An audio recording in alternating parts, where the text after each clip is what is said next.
Pak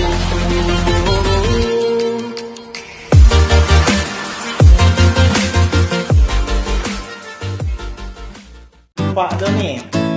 Ya, bagaimana Pak Sagung? Sehat, alhamdulillah. Pak Doni sehat ya? Alhamdulillah sehat. Oke, kembali lagi bersama kami di Beyond Education Podcast, podcastnya yang bisa didengar oleh seluruh manusia di dunia ini.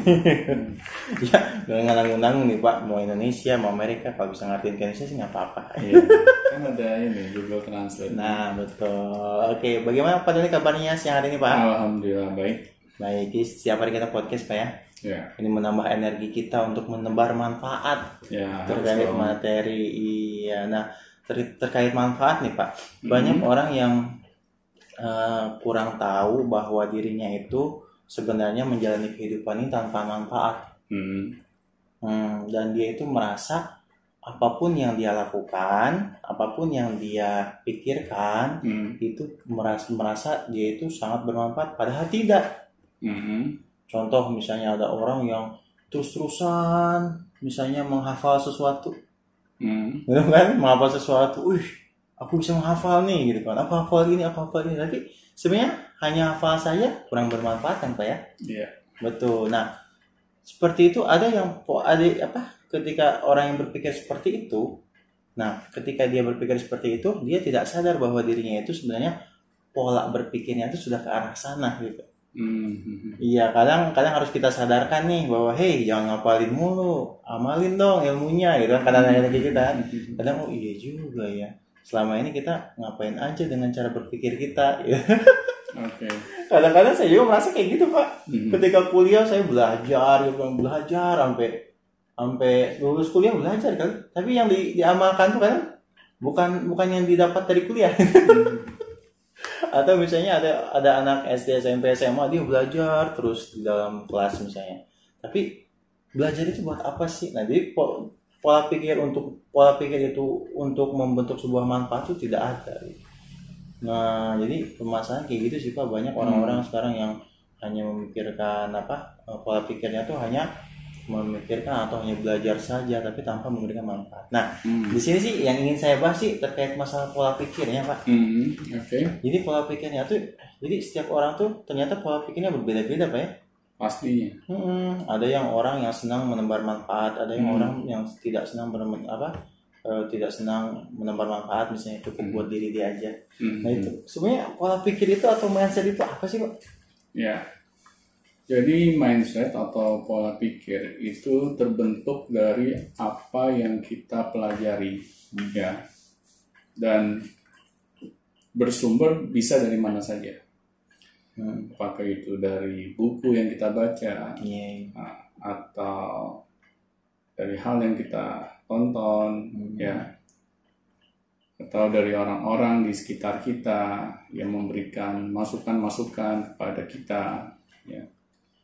Jadi bisa dari mana saja. Nah, masalahnya memang kita jarang diajak untuk berpikir, ya, dengan hal-hal yang kita pelajari. Iya ya, jadi Karena cuma belajar doang gitu, ya, tanpa kita dipikirin gitu maksudnya. Benar. Iya betul. Nah disinilah kita akan membahas mengapa pentingnya kita mempelajari mindset atau pola berpikir itu. Iya betul, karena kan mau tidak mau yang diinginkan setiap orang pasti pola berpikir yang positif ya Pak ya. Ya pastinya. Iya, dimanapun itu misalnya positif dong berpikir kamu. Nah sebenarnya cara mendapatkan agar kita bisa berpola pikir positif itu seperti apa sih Pak? Ya. Cara mendapatkannya gitu. Kalau sumber utama ya, yang paling terpercaya untuk hal-hal yang positif yang dapat kita pelajari, pasti sumbernya hanya satu, yaitu dari agama. Oh, bukan dari buku.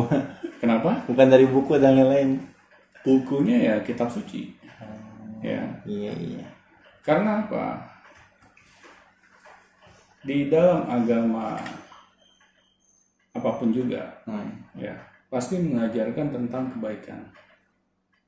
Ya. Iya betul. Pernah nggak Agung pernah mengetahui ada agama yang mengajar hal-hal yang negatif? Kalau setahu saya sih memang rata-rata positif ya Pak ya, kayak misalnya menghargai orang gitu Iya. kan. Memberi di agama manapun memberi itu sesuatu hal yang positif gitu. Ya, ya benar, karena agama itu kan sebagai petunjuk bagi manusia untuk menjalani kehidupannya. Betul. Ya. Agar kehidupan manusia itu tidak berakhir terpuruk. Ya, pasti Tuhan menciptakan manusia itu bukan tanpa sebab. Pasti ada tujuannya, dan tujuannya itu ada di kitab suci. Jadi tinggal manusianya saja mau mempelajari kitab sucinya. Ya, tetapi kebanyakan kita mempelajari kitab suci kita itu hanya dengan menghafal, bukan dengan kita berusaha memahaminya. Iya. Dan disinilah kalau kita ingin kehidupan kita menjadi lebih baik, berarti kita harus ubah cara belajar kita. Iya betul. Yang tadinya menghafal, sekarang dengan cara untuk memahaminya. Oh, agar terbentuk pola pikir itu ya Pak Ya, agar terbentuk pola pikir itu. Karena pola pikir itu kan tergantung dari apa yang kita masukkan ke dalam pikiran kita. Kalau kita tidak paham bagaimana kita dapat melakukan tindakan, ya, karena nasib kita itu tergantung diawali oleh pikiran kita. Ya. Kalau pikiran kita nggak benar, pasti tindakan kita nggak benar. Kalau tindakan kita nggak benar, pasti kebiasaan kita nggak benar. Ya, kalau kebiasaan kita tidak benar, pasti karakter kita nggak benar. Dan terakhir nasib kita nggak benar. Oh, jadi awalnya dari pikiran itu ya Pak? Dari pikiran. Dan dasar yang baik itu adalah agama Pak? Agama, tidak ada yang lain. Ya. Ilmu pengetahuan yang lain hanya sebagai pendukung. Itu penting juga yang harus kita pelajari. Betul.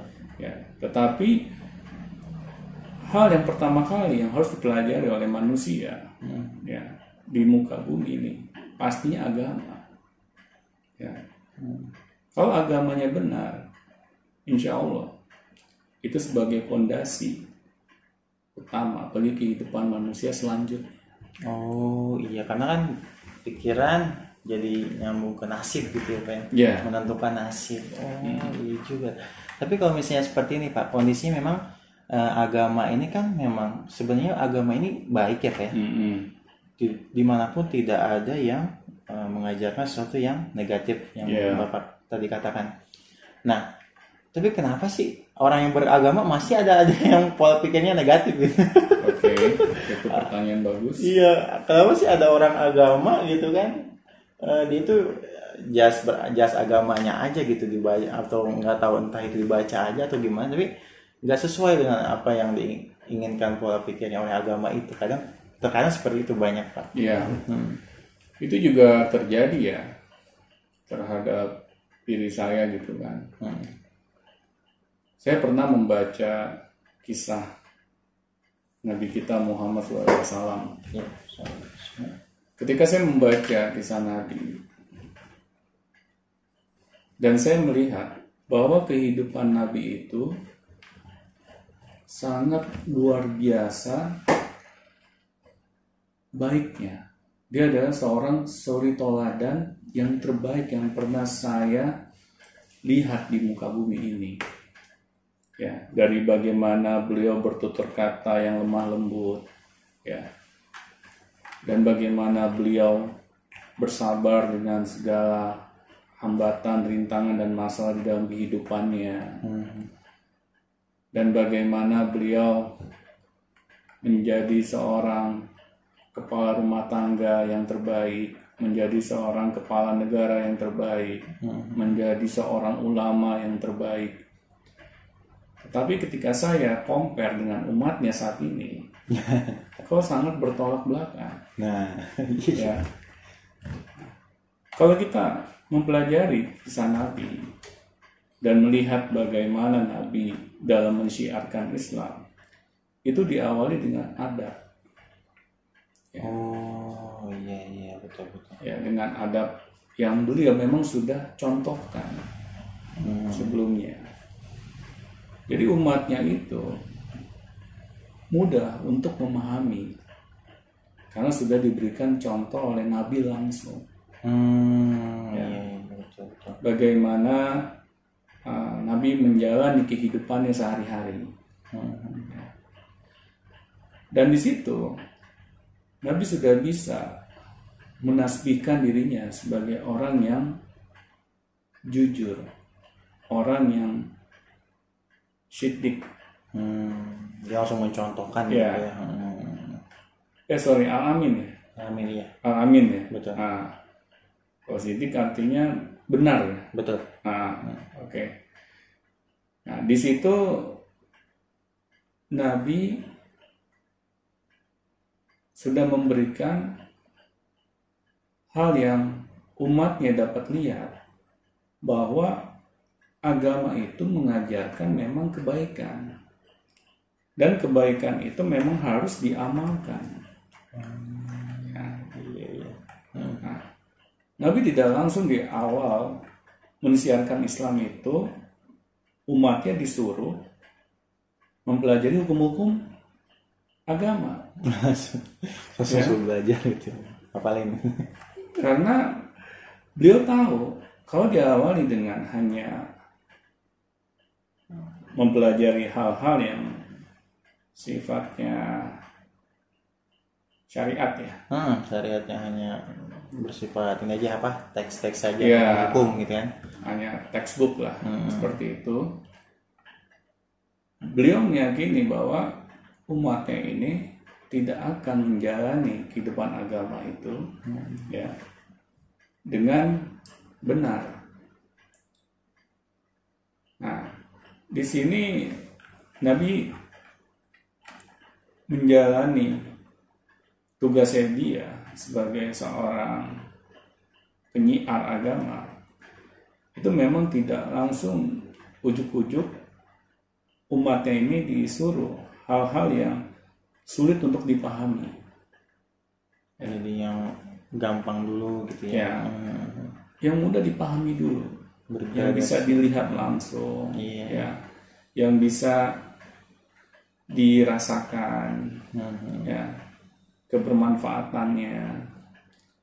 Akhirnya umat Nabi pada saat itu juga paham bagaimana Islam ini menginginkan sebenarnya kebaikan bagi manusia-manusia yang menganutnya. Oh, berarti ketika sesuatu itu dipelajari terus dipahami terus kalian diamalkan, itu lebih dapat cepat masuk ke dalam pola pikir atau bisa menjadi pola pikir gitu kan. Jadi bukan cuma Nabi nggak nyuruh umatnya belajar doang gitu kan, tapi beliau pun mencontohkan jadi sehingga apa yang dipikirkan itu bisa menjadi karakter gitu kan. Benar. Terbentuk di situ pola pikir Pak ya. Jadi Nabi itu mengajarkan dan langsung mempraktekkan. Sampai umatnya paham.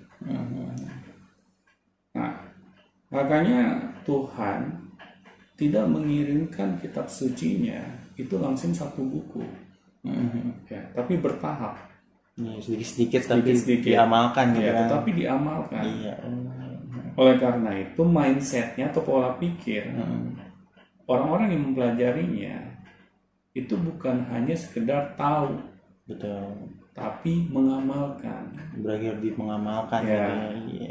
Beda dengan zaman ini. Yang tadi aku tanyain ya. Di zaman ini orang-orang hanya sekedar tahu, tetapi tidak mengamalkan di dalam kehidupannya. Karena yang dikejar hanya nilai. Nilai ini ujian. Nilai raport, nilai ijazah, dan akhirnya pendidikan agama itu hanya sekedar untuk mengisi aktivitas aja gitu ya. Di dalam rapot untuk hal yang sekedar formalitas. Iya juga ya. Jadi kalau misalnya kita cuma menghafal doang, mempelajari doang, itu nggak bisa terbentuk jadi pola pikir gitu ya Pak ya. Iya pastinya. Cuman hanya formalitas aja gitu. Coba saya tanya ke Agung nih, kalau misalnya Agung hanya menghafal, kira-kira kalau Agung tidak terus-terusan ya menghafalkannya, berapa lama hal tersebut ada di dalam otaknya Agung? Ya paling berselang 1 jam setelah makan Pak. Nah itu kan bahaya ya. Iya. Kalau kita hanya mempelajari sesuatu untuk kita lupakan, ya. Jadi selama kita belajar bertahun-tahun lamanya, itu akhirnya menjadi hal yang mubazir. Ya. Iya betul. Karena tidak ada ilmu yang kita pelajari ini yang kita amalkan. Nah, disinilah pentingnya untuk memiliki pola pikir atau mindset yang benar.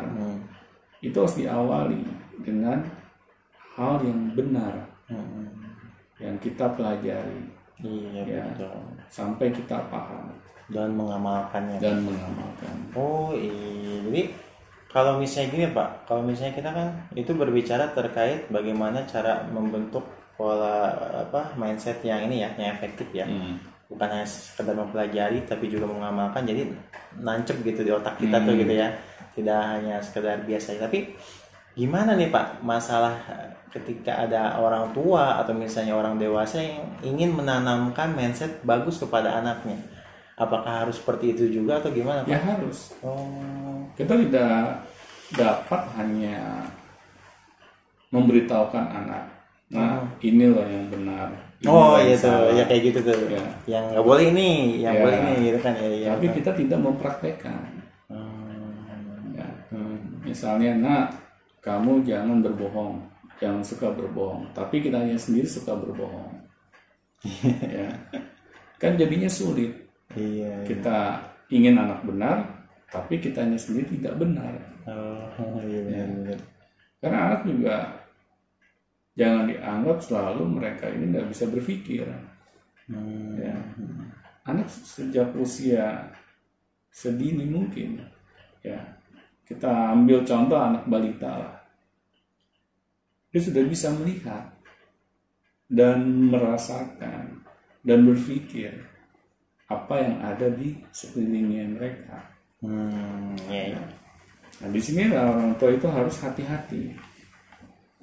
Kalau kita anggap selalu anak-anak ini nggak bisa berpikir, nanti kitanya yang akan merasakan akibatnya. Iya, kayak misalnya anak kecil itu sering melihat kita bertengkar misalnya, orang tua bertengkar, jangan kira dia nggak bisa ngelihat. Nanti pada suatu saat sudah besar nanti mama juga gitu dia akan melawan, jadi nyarap gitu ya Pak ya. Kan ini yang kita tidak inginkan, kalau anak tuh sampai melawan orang tuanya. Ya. Oleh karena itu ya kita harus bisa memberikan hal-hal yang positif kepada anak, dan hal tersebut kita lakukan juga. Gitu ya. Jadi jangan hanya sekedar nyuruh aja gitu ya. Kita tidak boleh seperti itu. Karena anak belum paham seperti apa ya, seperti kita mempelajari sesuatu tapi tidak tuntas, tidak dimikrokan bahasanya gitu. Ya, tidak dimikrokan, dan akhirnya yang kita ketahui itu hanya setengah-setengah, kulit luarnya doang. Hanya kulit luarnya saja, tidak sampai dalam. Betul. Otomatis pola pikir dan mindset kita tidak ada perubahan yang signifikan. Nah, disinilah pentingnya apa yang kita berikan ke anak, ya, itu harus benar-benar kita filter. Jangan sampai pertama hal yang negatif yang kita berikan. Iya. Nah, yang kedua, jangan sampai anak tidak memahaminya. Sebenarnya yang disampaikan itu baik, Iya. bagus, tapi anak nggak paham. Nah, kamu tuh harus sabar. Kan Ya. bingung ya, sabar tuh gimana sih, Bu? Nah, tapi tidak dikasih tahu cara untuk Cara bersabar gimana. itu bagaimana. Iya, Ya, benar-benar. karena ilmu bersabar itu ada, ya, dan itu yang harus kita kasih tahu kan. Ya. Ya, contohnya begini, kayak misalnya anak saya dulu bertengkar dengan temannya, ya. Saya tanya, kenapa nak, kamu kok bertengkar? Ya habis itu ya dia mulai duluan, ya. Dia ini apa namanya suka ngajakin teman-teman yang lain musuhin saya gitu. Oh gitu. Terus saya tanya ke dia, apakah itu penting buat kamu, ya, untuk memusuhi dia, untuk istilahnya bertengkar dengan dia? Saya ajak berpikir anak saya, karena anak saya masih SD. Oh, jadi nggak langsung dimarahin. Kamu apa sih bertengkar gitu ya? Ya, saya ajak anak saya untuk berpikir. Iya, betul. Akhirnya anak saya bilang, ya juga sih ya, kayaknya nggak penting juga saya musuhin dia. Ya, meskipun teman-teman menjauhi saya, ya saya kan masih bisa berteman dengan yang lain. Iya, betul. Ya. Nah, di sini anak jadi paham apa yang harus dia benarkan. Nah, nilai-nilai itu harus orang tua yang memberikan, tidak mungkin orang lain. Ya. Apakah kita ingin bergantung terhadap guru-guru anak kita misalnya? Menyerahkan begitu saja. Apalagi kalau kita menyerahkannya kepada teman-temannya dia. Ya. Kacau beliau. Nah, di situ orang tua harus aware.